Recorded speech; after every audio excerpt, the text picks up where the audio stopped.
Why is Bezos, probably the richest man in the world, owner of Amazon, Carlos Slim, the Mexican kingpin, and Warren Buffett, 3 of the top 5 richest men in the world, calling for Google to front place their articles and force feed their stories that nobody is looking at or reading, and arguing that Google's getting all the advertisement and so they're falling apart? That is a threat. Their subsidiaries in Europe through the EU have Merkel and have Macron openly with these $50 million and $100 million fines, biggest fines in history, basically intimidating Google, Facebook, and others into sharing the market with other globalists and censoring the free press.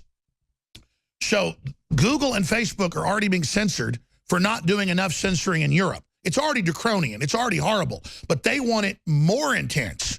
Then once they've done it in Europe, they're well trained at doing it here.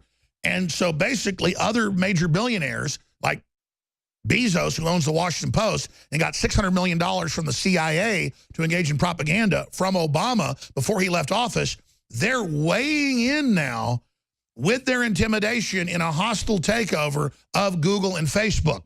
So there's no honor amongst thieves, but that's where all of this is going. Mike Cernovich. Yeah, man, there's so much going on. I mean, Chelsea Clinton, who stole money from Haitian orphans for her wedding dress. You know, the media pretends like that never happened. And she's on Twitter crying about Ivanka Trump and Donald Trump. The DNC, man, they've learned nothing. It is mind-blowing to me that they've learned nothing from their loss. But it's fun watching them fail spectacularly. It's fun watching, for example, Carlos Slim. If we want to talk about foreign influence and the media, why don't we talk about how one of the big owners of the New York Times, he owns 18% of the company, Carlos Slim. He could send the 401ks and the pensions of every New York Times reporter into the garbage by selling his stock. But they claim, oh, he has no influence on it. They don't want to talk about it. I watched a documentary this weekend, Propaganda, which tried to make Peter Thiel look bad, called Nobody Speak. But all it did was made Peter Thiel look like a great guy, right?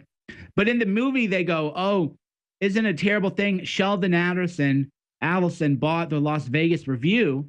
And I go, well, wait a minute. If money by billionaires and media is such a problem, why is nobody talking about Carlos Slim, a Mexican who owns the New York Times? They want to pretend it doesn't happen. They don't put disclosures in every article and say, well, our biggest shareholder, Carlos Slim, our owner, is going to make a ton of money if we have open borders because of the phone calls that go back and forth, right? Because he's a telecom monopolist.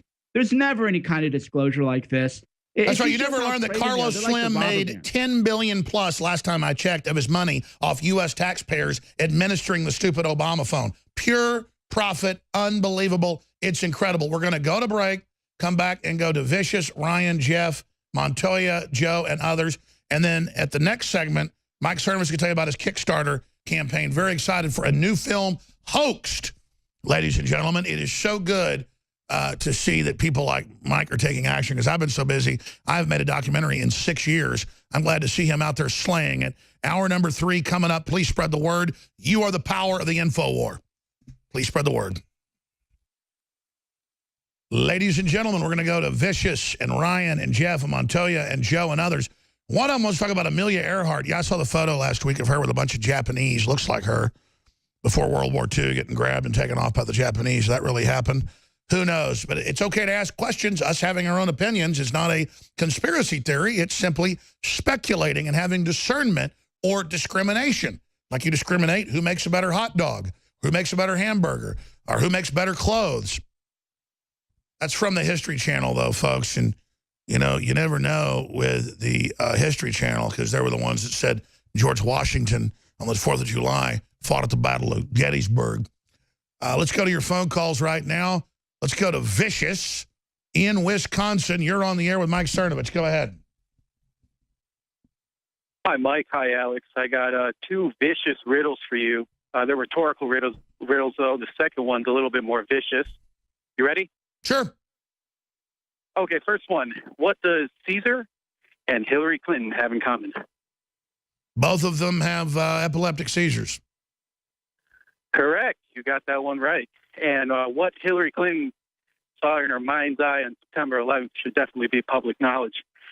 Second one is here, what does Lois Lerner, Obamacare, Obama, Fannie and Freddie Mac have in common? That's a good question. Cernovich, can you get that one? No, that's a tricky one. You ready? Yes. They all prosecute Tea Partiers, I mean conservatives. That's right. Great points. You know, Cernovich talked about this jokingly halfway at dinner with myself and Paul Watson, but it's almost true. We knew from the Secret Service she was falling down roughly every 45 minutes. They said, watch her black ambulance. A week before, Millie Weaver and Gavin caught her for an hour with medical folks running in armored suits with stretchers. I mean, she was really bad then. And then a week later on September 11th, she collapsed. It's like we willed her to manifest the truth in front of the cameras. And then the media would edit it once she fell and said that we made it up. But again, that showed their arrogance that they believe they're in control. Mike Cernovich, you want to comment on that? Yeah, so that was actually a funny dinner. That was where, Alex and I had an intervention on, Paul the Great, and we go, you are a sex icon. You are the Beatles. You are Bieber. You are the... He's better than Bieber, but we weren't, Yeah, we were the idea, though, is that he's a big icon. He's a pop culture icon, and he needs to own it. But, yeah, I said that we had, in a way, like, willed it into existence, and then Alex goes, wait, that's not the Aleister Crowley stuff. And I go, no, I'm not saying that, Alex. But unconsciously, by talking about it all the time collectively, that rattles her people. And then her people attend to her more. And then her people freak out more. And then you force. And then it makes her think about how she's having the seizures and makes her nervous and makes them give her more drugs, so she does it more. And then it makes more people videotape her and stake her out to catch it. That's all the Secret Service said, is they said, just follow her around. We don't know what it is, but the word is she's got a brain tumor. Right. It's like if I tell you, quit worrying about it. Quit worrying. You're going to worry about it more. You're going to be like, oh, well, I didn't think about that. Oh, so that's all we did is Hillary's sick. Hillary has a stool. We made her remove that resting stool she had. Right. Everything we did. So her people now are like, oh, my God, don't have a seizure. Don't have a seizure. Don't have a seizure. Oh. And then notice, too, the Democrats everywhere would try to cover up everything that was going up with her. Even at events, they'd cover everybody else's cameras. The citizen, they were all in on the conspiracy. And then she fell down at 9/11 at the memorial. Fell on her fat war criminal ass.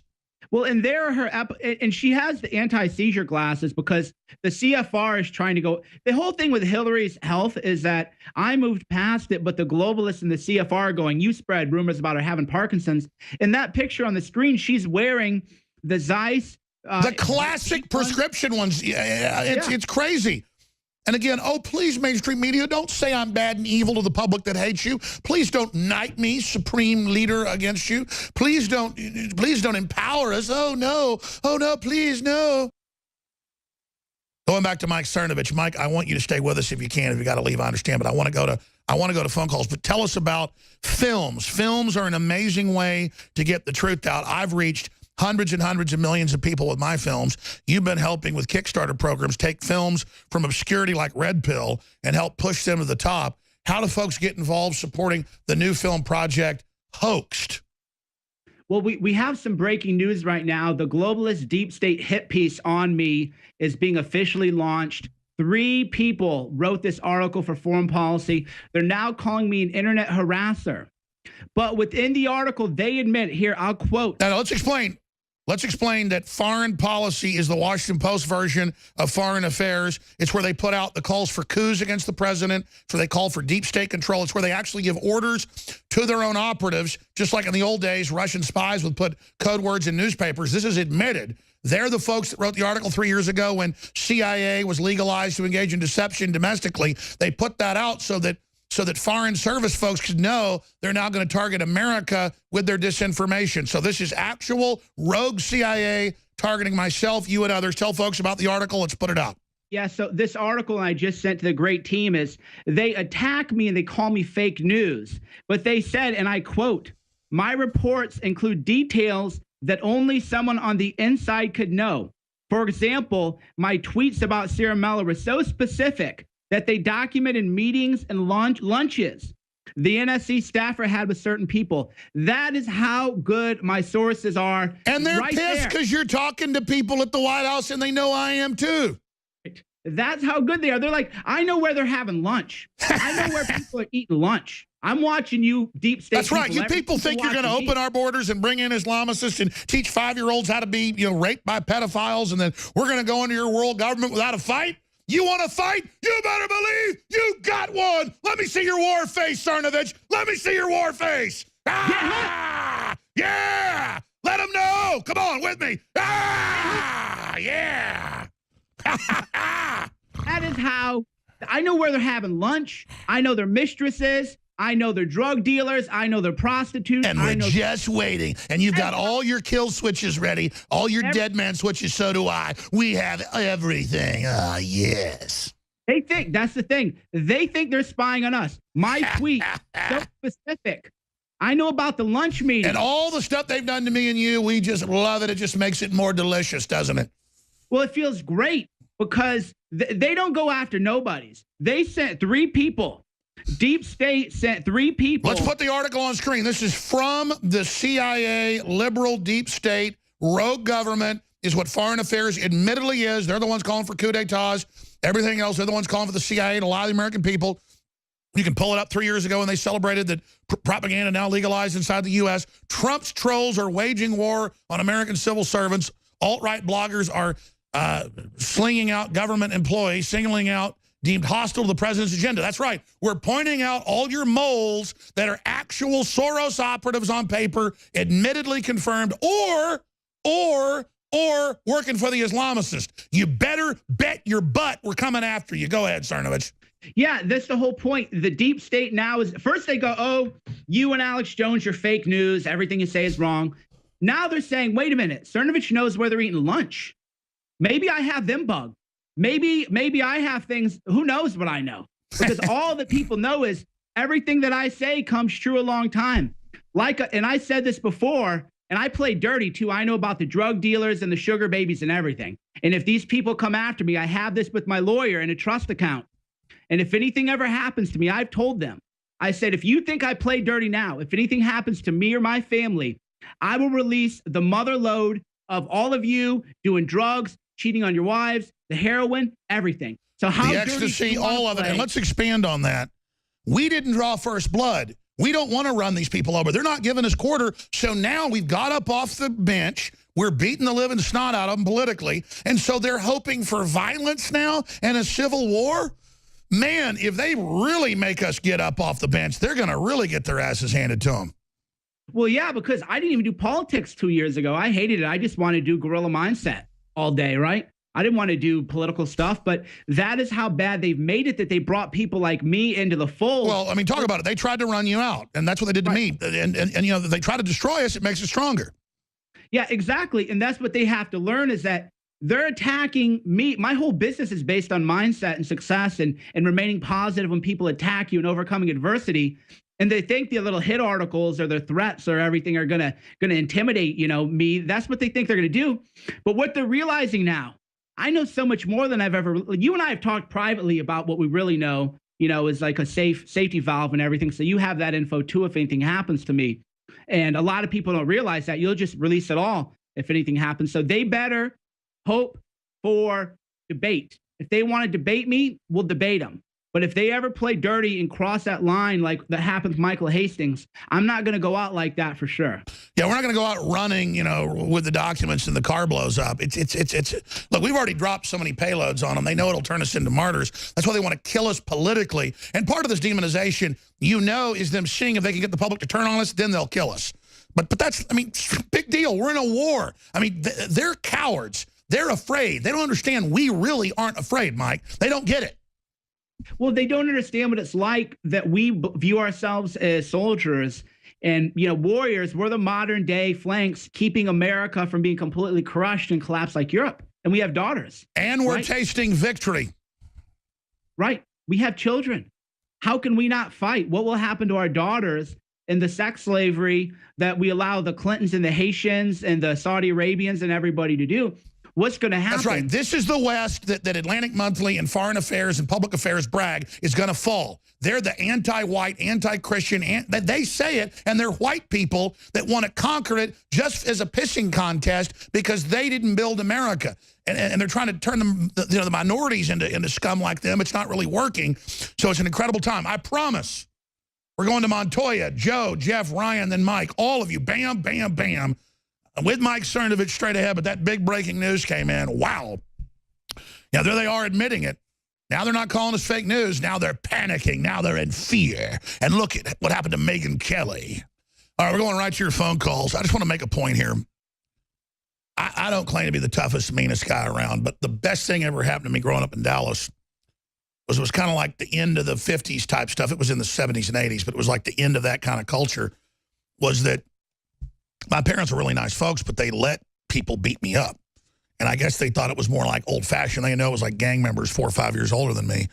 And it just was the best activation of my genetics and my genes to be aggressive and enjoy fighting. That means politically, whatever, not make me a victim, to really get hurt bad. I mean, quite a lot. I mean, I've had concussions repeatedly where I was in the hospital, broken bones, you name it. And it just changed me completely. The stressors of it, and the modern people are so wimpy. They don't even ride bikes outside. They don't wrestle. They don't do sports. And so many millennials and Generation Zs have never experienced any of that, so they just buy into all the propaganda. But even as they become violent against Trump and us, they're kind of finding their humanity again at kind of the base level of resistance. And so as they try to kill us, they may even find themselves and leave the domestication. But the reason Cernovich and I get so excited about this is we're not hyping here. We're defeating the globalists together. That means you. The world is waking up. Trump's got like 65% approval ratings in the real polls. They admit they're oversampling 15 points in Gallup, and he's at 50. We're having devastating victory, and it's super exciting. It's super dangerous. But when they come after you and your family, when they try to destroy you, when you're put through the ringer and then you have victory, yeah, the dopamine flows. It's what it's all about. And believing in victory and not being a globalist that wants to make other people weak so you feel big, it's the opposite of that. And so it's the animating contest of liberty is what Jefferson talked about. He said it made him high. He couldn't stop it.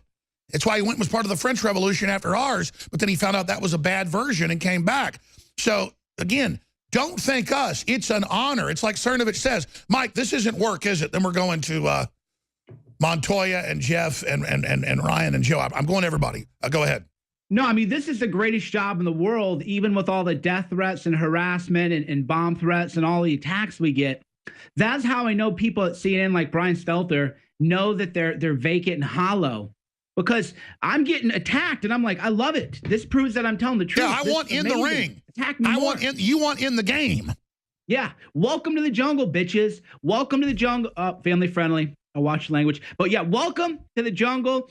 This is the way it works. People are fighting you, people at your throats. It's a fight for Western civilization. You got to deal with it. So that's how I know they don't. We're so blessed compared to our forebears that had to drag cannons 50 miles through the snow with no shoes with a trail of blood behind them from Ticonderoga. We have it easy compared to folks that had to fight before. We just got to be able to stand up to zombies. Let's go to... I mean, we even have it easy compared to, like, if you ever read the book Sapiens, The Story of Humanity, we have it easy. These people cry about internet abuse, trolling, people being mean to them. They ought to get a little bit. Humanity has been on a long grind for survival with a lot of struggle. And you don't even activate till you're in a struggle. Exactly. We're designed to handle acute stress. We're designed to respond to attacks and to get stronger. The problem is that they don't have a conscience or a heart. They're hollow inside. They're like C.S. Lewis wrote a great book, Men Without Chest. And it was the idea that the modern man, it shows how far masculinity and how quick it was declining. They don't have any robustness to them. They won't stand up on any principle. They don't believe anything. Brian Stelter and those types of people at CNN, they don't have chest. They don't have integrity. They don't have valor. They're not excited by this. They have nothing. So they don't have will. With the meme, they cave in. Over a meme. You get memed all the time. We laugh about them. I love it. That Alexa video, I remember you because I do have an idiot side of me. I am funny. I am stupid. I revel in that. Exactly. You were watching the video laughing. We were at your dinner table at your house. And you're playing it like, have you seen this yet, Cernovich? No. So when people meme you, you laugh about it. You think it's hilarious. You post the links out because you actually know that what you're doing is it matters. And that if people are making memes about you, that means you're having an impact. That's right. We got to go to a caller. I'm being so bad. Montoya, then Jeff, then Ryan, then Joe. In fact, everybody gets a free T-shirt. You want to give us your address, T-shirt of your choice for making it hold that long. Infowarsstore.com. Montoya in Boston. Thanks for holding. We'll have to hold you over, but go ahead. You're with Mike Cernovich. It's quite all right. It's a pleasure to be on. I just wanted to briefly mention a point that you were alluding to earlier, and that is getting rid of some of these Republicans that are in Congress and in the Senate. Basically, I wanted to just bring to recollection what it is that we did almost 2 years ago when we, the people, essentially put such pressure on John Boehner to get him to resign. And I remember back, it was widely recognized, or I should say, Paul Ryan was widely perceived as being a continuation of the same policies. Nothing's changed. And so, Montoya, I'm coming right back to you. You've been holding so long. Hold 3 more minutes and get his name and address, Scott, and send it to us. I want to send him a free T-shirt of his choice and size for holding. Montoya, stay there. We'll have you finish your excellent points straight ahead. Stay with us. We got to go to Montoya, Joe, Jeff, Ryan, Mike, and others. And then I'm going to bring up something really important. I'm going to write a note to Cernovich because he brought it up. And the word is girls. We're going to talk about that here in just a few minutes. But first, Montoya, thanks for holding. You bring up the main enemy. We love to make fun of Pelosi, make fun of Michael Moore, all these jokes. Maxine Waters, I don't know which one's goofier and stupider and more evil. Hillary coming back to lead the Democrats, that's manna from heaven. But the big enemy is the Republican establishment, the John McCains, the Paul Ryans. What do we do about them? I think we can start by just going back and just looking at history, learning from our past mistakes and realizing, looking back, what it is that we did to actually to make that happen and how we can implement that on a much larger scale so that way we are really getting rid of the people that are causing the problems that we're facing right now. And I mean, I've heard people talk about, we want the Democrats too, but then I really think it really is genius to keep some of them in there because they're almost like straw men that they're in there. They can just easily be pushed. So, I mean, I think it's a great thing to have some of those same old figureheads there. But I mean, really, like, I just think that really we need to just learn from history and, how is it that we can basically do that once again and get some of these Republicans, these rhinos out. It's the rhinos, they got to go, man. And we have to realize that most countries like North Korea or Russia's been through hell, or Venezuela. Venezuela was the second richest country in Latin America 50 years ago. On average, it was as wealthy as the U.S. Argentina was more wealthy than us. It was, the old saying was rich as an Argentine or an Argentine. And then socialism came, and they're literal hellholes. Literal hellholes. I mean, up until the 1960s and stuff, Argentina was the place to leave the U.S. for. That's why you go down there. There's so many second, third generation Americans down there. And now they're hellish. Beautiful countries, great culture, great resources. They went socialist. Doesn't matter if you're white, Hispanic, black, Asian, Arab. You go under socialism, you enter hell on earth 2 or 3 decades later. It's a fact. Look at Europe. Look what it creates. And we've got to pull out of it. We got to realize how serious it is. Mike Cernovich, thank you, Montoya. Yeah, he raises a good point, too, but I want to reemphasize something that you and I talk about a lot is that caller is the information war. He's saying, how do we get them out? Well, he does. By sharing the information, by calling in, by spreading the links, by posting the messages, by posting the videos. And we want everybody listening to be involved. Maybe you run for Congress. Maybe you run for mayor, city council. Get these positions. Yeah, let's say 4 people are running against the globalist candidate in your area for city council or whatever it is. You run, you get up there in the debates, you don't maybe win first round, but then the other candidate that's better than the other one, you take some away from the really bad guy, and then the good lady wins. Yeah, and you get the message out. So when Dana Rohrabacher was going to be put up for Secretary of State, and then that didn't happen, I was going to run for a seat. So I'm going to run for Congress in the right environment, and whatever happens, I'm going to get the message out. I'm going to get the message out of debt slavery, how we're 50-year-old baby boomers who are liberals are making 18-year-olds sign contracts called student loans. That's really no different than debt peonage, and they're taking away the hope of an entire generation of people. One of the greatest travesties being perpetuated on the American people right now is the debt slavery that the baby boomer liberals who won't allow free speech on the college campuses are using on teenagers. So there's all these issues we got to get going on. That's why people got to get involved. You got to hit hard, make the other people respond to us.